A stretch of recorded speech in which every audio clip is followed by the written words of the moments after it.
Nem érted? Nem érted, hogy mit mondok? Azt, hogy nem kell engem átkutatni. Itt van a pénz, én Csak pedig... hogy ez nem így van, ezt nem teheted, ne viselkedj velem ilyen tiszteletlenül.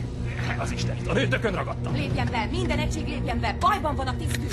Hé, öreg, állj le! Ide figyelj, haver! A pisztolyokat! Mozgás! Leranom a diszkot!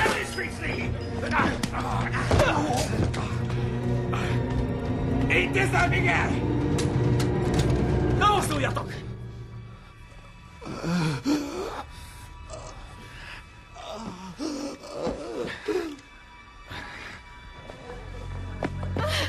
Mi van itt? Vissza! Menjen vissza, kérem! Menjenek vissza! Engedjenek el! Mami!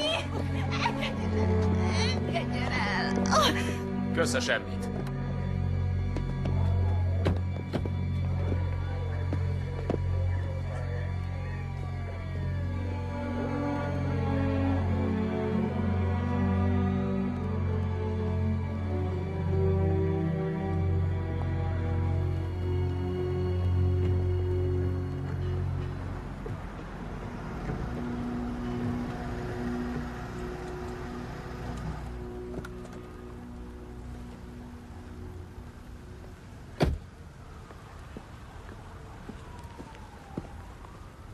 Én az életemet kockáztatom magukért, Preston.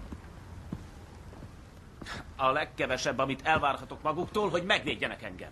Ne haragudjon, bocsánat. Mi történt? Mit tudom én? Az áram elbaszódott. Utoljára nem volt semmi baj, majd a mama megragadta a tökeit. Megragadta, valósággal letépte. Tudom. Már jobban van? Mégis mit gondol?